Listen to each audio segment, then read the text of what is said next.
Welcome back, my friends. The tech world continues to weaken.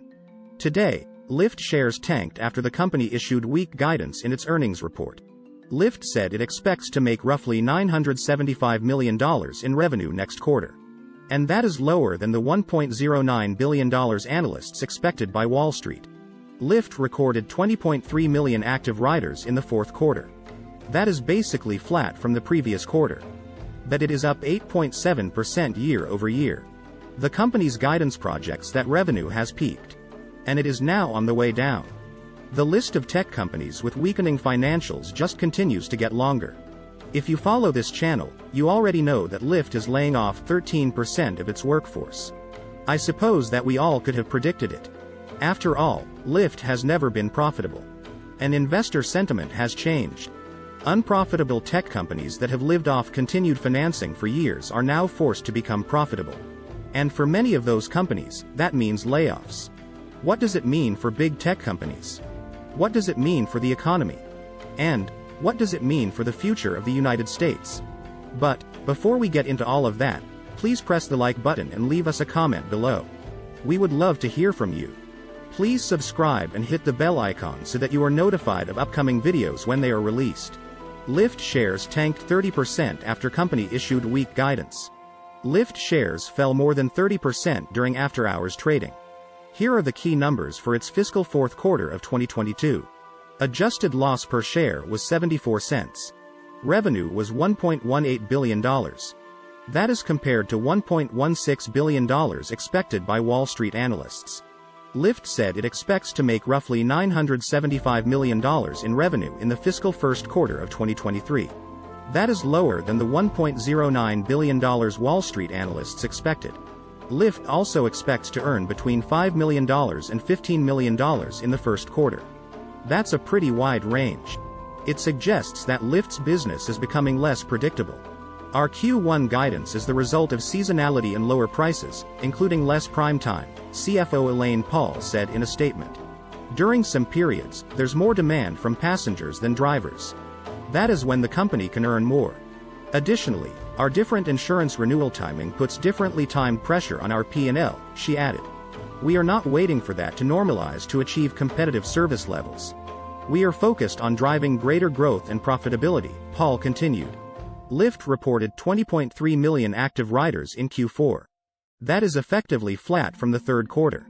But it is up 8.7% year over year. But revenue remains below pre-pandemic levels. In the fourth quarter of 2019, for example, Lyft had 22.9 million active riders in Q4. Revenue of $1.18 billion was up 21% from the $969.9 million posted in the year-ago quarter. So, that is a positive. But while 2022 was an overall increase, revenue seems to have peaked. And that has Wall Street worried. Per SEC guidance issued in December to all public companies, Lyft said it's revising how it calculates financial measures. It will now include insurance reserve adjustments for prior periods. Lyft provided restatements for those results in its supplemental earnings document. Under our updated non-GAAP calculation, adjusted EBITDA was a negative $248.3 million versus a negative $47.6 million in the fourth quarter of 2021 and a negative $26.7 million in the third quarter of 2022, Lyft said. The company reported a net loss of $588.1 million for the quarter. That is $1.61 a share for the quarter, which is more than twice the loss it posted in the year-ago quarter.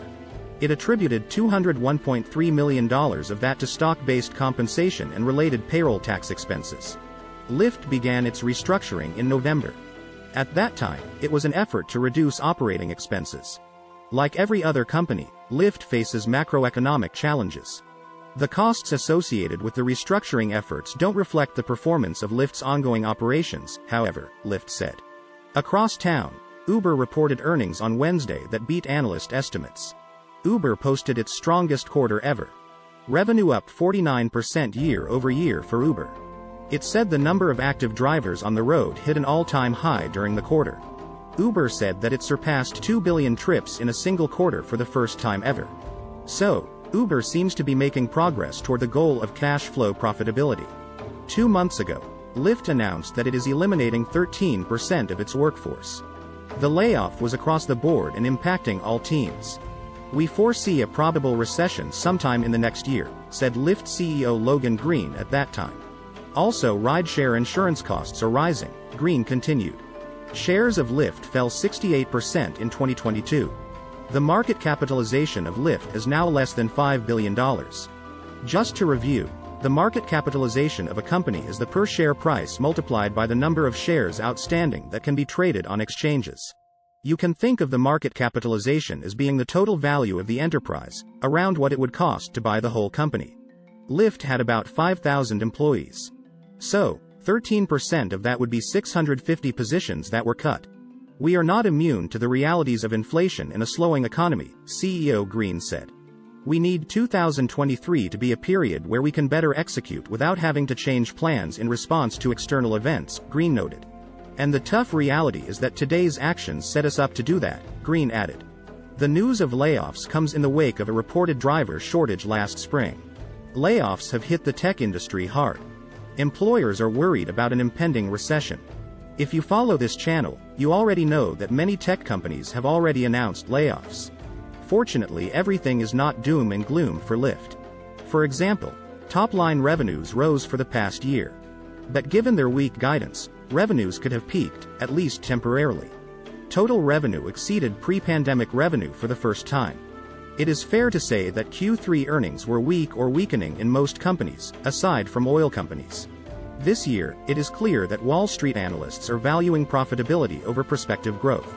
As a result, unprofitable tech companies' shares are getting punished. It seems that the day of reckoning for tech unicorns has arrived.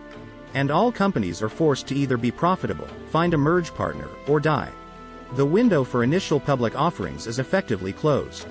That is why some Wall Street investment bankers are predicting a wave of tech mergers later this year. If you follow this channel, you already know the economic narrative of the day. Inflation is raging in most parts of the world. Central banks are aggressively raising interest rates in order to tame inflation. Consumers' budgets are getting tighter because of having to spend more on gas and food. So, consumer discretionary spending is weakening. Google and Meta platforms reported decidedly disappointing Q3 earnings. Not surprisingly, both companies revised or revoked forward guidance. Google was still profitable and growing. But top and bottom lines were disappointing. Meta has posted shrinking revenue for 2 quarters and maybe a third quarter as well. Meta Platforms management promised cost cuts, hiring freezes, and ruthless prioritization. Meta has begun quietly pushing out a significant number of employees. The company has restructured departments and given employees 30 days to find a new job within the company. Meta is trying to cut costs by at least 10% by the end of the year. These days, employees with good reputations and strong performance reviews are being routinely fired. Meta had about 83,000 employees at the start of 2022. That was 32% higher than pre-pandemic. Google had 174,000 employees before it announced layoffs. Layoffs at big tech companies are big news because the biggest tech companies went on a veritable hiring spree throughout the pandemic. Shares in Meta Platforms are down 70% from their 2021 peak.